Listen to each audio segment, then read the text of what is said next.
First Contact Protocol. The massive crystalline chamber of the Galactic Council hummed with the voices of 100 different species. Translators worked overtime, converting clicks, whistles, telepathic pulses, and chemical signals into something approximating understandable speech. Suspended in the center, a holographic display showed the latest disaster. 3 council ships, each representing the pinnacle of different civilizations' technology, drifting dead in space near the Vega sector. Commander Ilara Chen stood at the speaking platform, acutely aware of how out of place she looked. Her simple blue and gold Earth Unified Command uniform seemed almost primitive compared to the bioluminescent robes and techno-organic implants sported by the other representatives. At 38, with her short black hair touched by silver at the temples and eyes that had seen both Earth's wars and its first steps to the stars, she was possibly the youngest being in the chamber by several centuries. "The Vega sector situation requires immediate action," she stated firmly. "Earth volunteers to lead the rescue operation." The chamber erupted in a cacophony of sounds that her translator struggled to process simultaneously. The gist was clear enough: disbelief, condescension, and outright mockery. High Counselor Xerxat, whose crystalline body refracted light in dazzling patterns, raised what passed for a hand. The chamber fell silent. "Commander Chen." Xerxat's voice resonated with the particular tone that always preceded a diplomatic insult. "While we appreciate Earth's enthusiasm, this is a matter requiring technological sophistication beyond what your species can currently offer." Ilara had been prepared for this. Earth had only been admitted to the Council 6 months ago, and many members still considered it a political gesture rather than recognition of genuine equality. Humanity was viewed as barely out of its cradle, having achieved faster-than-light travel only 15 years earlier. "With respect, High Counselor, it's precisely our primitive technology that makes us uniquely qualified for this mission." She gestured, and her assistant activated the analysis they had prepared. The holographic display changed to show detailed scans of the affected region. The Vega sector anomaly appears to be targeting quantum entanglement matrices. All 3 stranded vessels use quantum communication and navigation systems. Earth vessels still employ redundant traditional systems alongside our newer quantum tech. Ambassador Colvorn, a being resembling a cross between an octopus and a mantis, clicked its mandibles in what the translator rendered as skeptical laughter. "You propose to send rescue ships using technology we abandoned 5,000 years ago. Sometimes the old ways have advantages," Ilara replied evenly. "Our ships can navigate without quantum systems if necessary. We've been doing it since before we left our solar system." Xerxat's crystalline form pulsed with what might have been reluctant consideration. "The Council will deliberate." 3 hours later, lacking better options as more distress signals came in from the sector, they approved her plan. "They think we're going to fail spectacularly," Communications Officer Patel said, scrolling through the surprisingly candid Council communications their ship had accidentally intercepted. Ilara checked the navigation data on the bridge of the UEC horizon. Their small flotilla of 3 Earth ships was approaching the edge of the anomaly. "They're probably right, Patel. But at least we're doing something besides arguing about theoretical quantum physics for another week." "Entering the anomaly zone in 30 seconds, Commander," announced Lieutenant Rivera at the helm. "All hands, prepare for transition. Switch to backup systems on my mark." Ilara watched as the strange shimmer in space grew larger on the view screen. "Mark." The ship shuddered as quantum systems went offline and old-fashioned radio communications, radar, and chemical thrusters took over. The lights dimmed momentarily. "Transition complete," Rivera reported. "Running on traditional systems only." Status of the other ships. Endeavour and Pathfinder report successful transition. All ships operating on backup systems. Ilara nodded. "Let's find our stranded friends." The next 6 hours were a masterclass in old-school space navigation.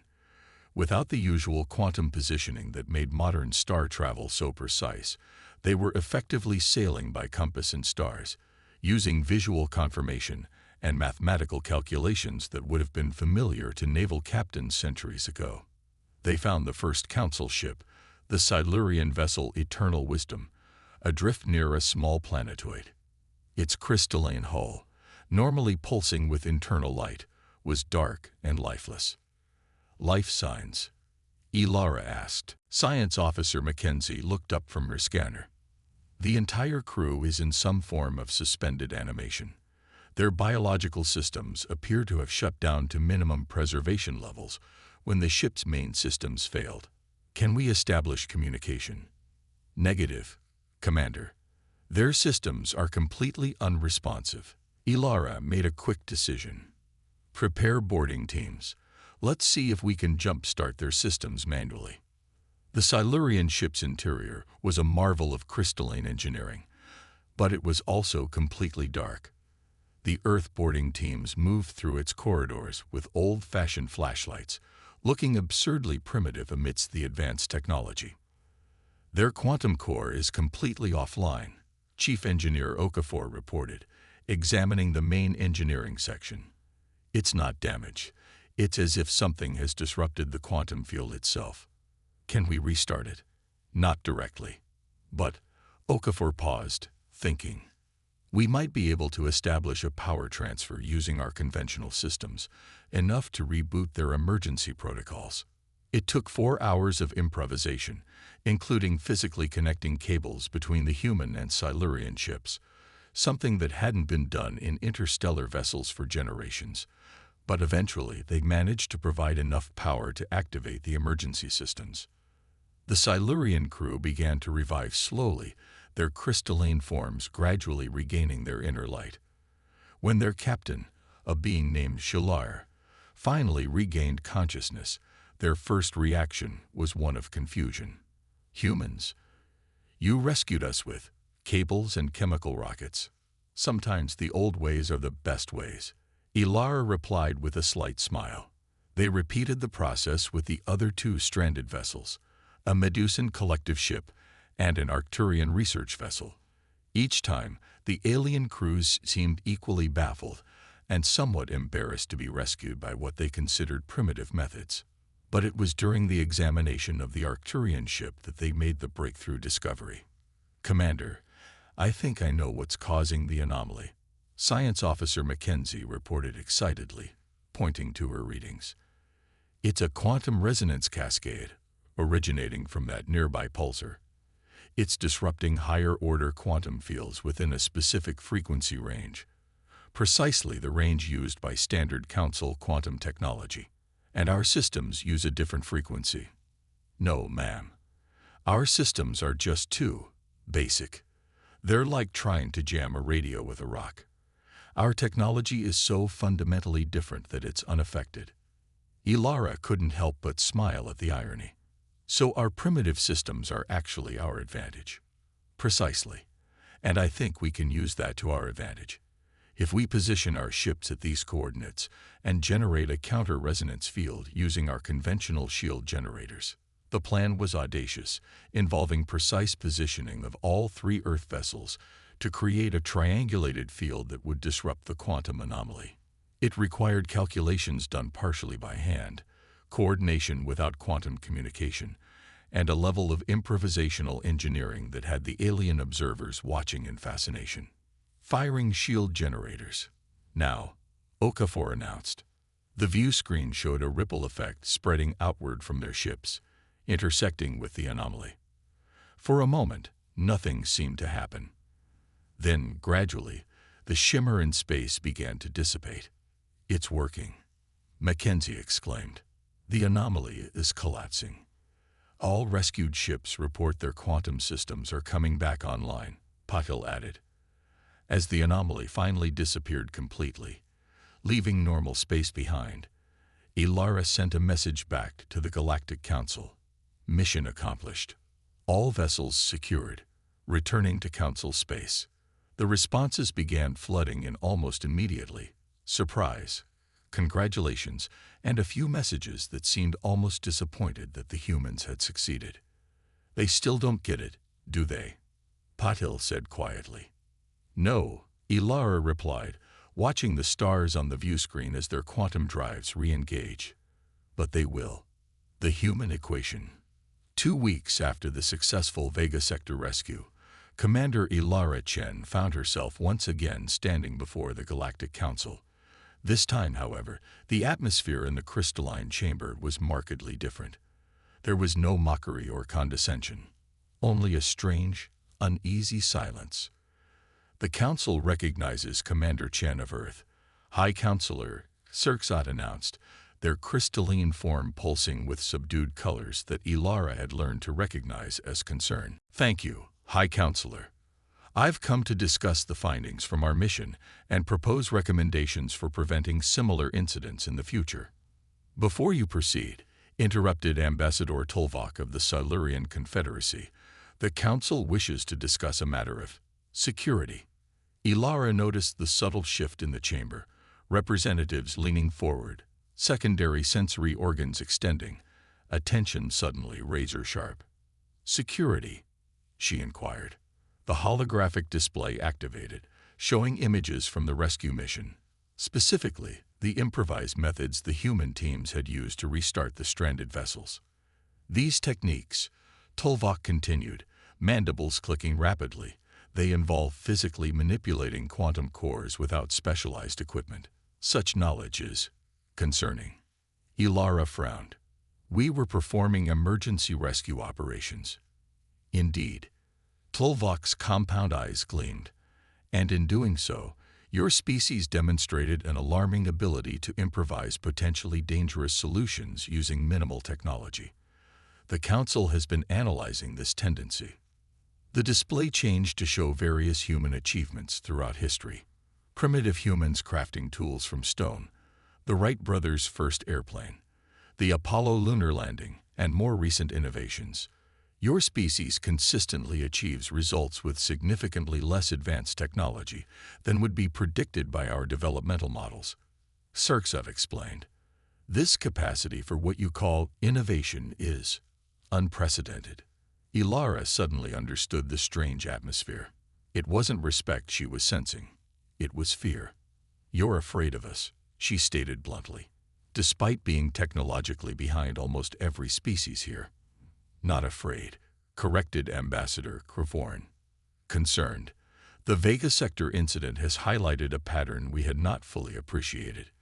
When faced with technological failure, most species wait for proper equipment and established protocols. Humans improvise.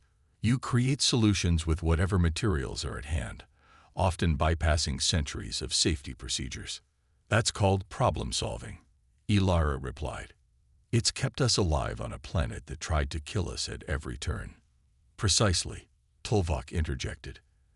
And it is for this reason that the Silurian Confederacy proposes a containment protocol for humanity. The chamber erupted in a mixture of sounds, agreement, protest, and discussion all blending together. Ilara stood stunned as the details of the containment protocol appeared on the display.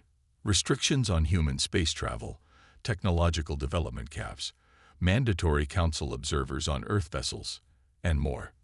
This is outrageous, she finally managed. Earth has done nothing to warrant these measures. We've been members for barely 6 months, and our first major interaction with the Council was to rescue your ships. Using methods that could easily be adapted for military purposes, Tolvok countered. Your species transitions between peaceful and warlike behaviors with alarming speed. Our predictive models suggest a 78% probability that within a century, humanity could pose a significant destabilizing influence on galactic peace. Ilara was about to respond when her communication device buzzed. She glanced down to see an urgent message from Lieutenant Patel. Security breach on horizon. Critical data accessed. Suspected Silurian involvement. The pieces suddenly clicked into place. The Silurians hadn't just been studying human behavior. They'd been actively gathering intelligence to build their case. High Counselor, Ilara addressed Sirksot directly. I request an immediate investigation into Silurian espionage against Earth vessels. Tolvok's mandibles clicked in what might have been surprise or irritation. These accusations Based on evidence we've just uncovered, Ilara interrupted. Evidence suggesting that the Silurian Confederacy has been systematically gathering intelligence on Earth technology and methodology since before we were even admitted to the Council.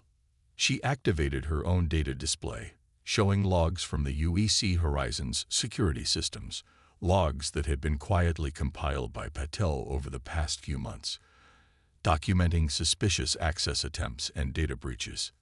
It seems the Silurians have been particularly interested in our educational and training methods, Ilara continued, specifically how we teach problem-solving and adaptation. The chamber grew silent as the implications sank in. It was Xerxat who finally spoke. Is this true, Ambassador Tolvok? The Silurians' compound eyes shifted rapidly. We conducted necessary security assessments of a potentially destabilizing species. The findings only confirm our concerns. Your findings, Ilara countered, show that humans learn and adapt differently than your species. We don't evolve technology along predictable, linear paths. We jump, we improvise, we make unexpected connections. That doesn't make us dangerous. It makes us different. She turned to address the entire council. You're not afraid we'll attack you. You're afraid we'll outpace you, despite our current technological disadvantage. You're afraid of the pattern you've seen in just 6 months of interaction, that we solve problems in ways you wouldn't consider. The silence that followed told her she'd hit the mark. Ilara pressed her advantage. The Vega Sector incident wasn't just about rescuing their ships. It revealed something fundamental about humanity's approach to challenges. Where your species see technological failure as insurmountable without proper equipment, we see opportunities for unconventional solutions. She gestured to the holographic display, which still showed images of human innovation throughout history. This isn't a threat. It's an opportunity. Imagine what humanity could contribute to the Council if our problem-solving approaches were embraced rather than feared. We don't want to dominate. We want to collaborate. High Counselor Xerxat's crystalline form, pulsed with slow, thoughtful patterns. Your perspective is illuminating, Commander. However, the concern remains that humanity's unpredictable development may destabilize established galactic systems. With respect, High Counselor, Ilara replied, stability isn't always the highest virtue. Sometimes systems need to be challenged to improve. The quantum resonance that disabled your ships was unexpected, and it was precisely our primitive approach that solved it. A new voice entered the conversation. Ambassador Rolvax of the Medusan Collective, one of the species rescued in the Vega operation. The human speaks truth. Our ship was saved because their species thinks differently. Perhaps this difference is valuable, not threatening. The debate that followed lasted for hours, with factions forming and reforming around various proposals. The Silurian containment protocol was ultimately rejected, but so was Earth's request for unrestricted development rights. Instead, a compromise emerged, a collaborative research initiative where human problem-solving methods would be studied and integrated with Council technological expertise. As the session finally adjourned, Tolvok approached Ilara in the corridor outside the chamber. You have made a formidable opponent today, Commander, the Silurian acknowledged, mandibles clicking softly. I'd rather be a formidable ally, Ilara replied. Perhaps that is still possible, but understand this. My species has survived for millions of years by identifying potential threats before they fully materialize. We will be watching humanity's development with great interest, and we'll be watching how you watch us, Ilara countered with a slight smile. That's another human trait you might want to study. We don't respond well to intimidation. Tolvok's compound eyes studied her for a long moment. Indeed, a fascinating species. I begin to understand why some on the Council fear you will one day dominate us all. Or maybe we'll just help you see the universe differently, Ilara suggested. Sometimes a fresh perspective is all that's needed to solve problems that seemed impossible. As the Silurian departed, Ilara's communication device buzzed again. It was a message from Earth Command. Another anomaly had been detected. this time in the tenacity system. The Council's advanced ships were avoiding the area, but Earth vessels were being requested to investigate. Ilara smiled to herself. The galaxy was beginning to understand what humanity brought to the table, not advanced technology or overwhelming military might, but something perhaps more valuable: the ability to look at the same problem as everyone else and see something completely different. As she headed back to the horizon, she couldn't help but wonder what impossible problem they would solve next, and how it would further change the Council's perception of their newest, most unusual member. On Earth, children were taught that the stars were the ultimate frontier, full of wonder and possibility. What they hadn't realized was that humanity itself would be the greatest mystery the galaxy had encountered in millennia.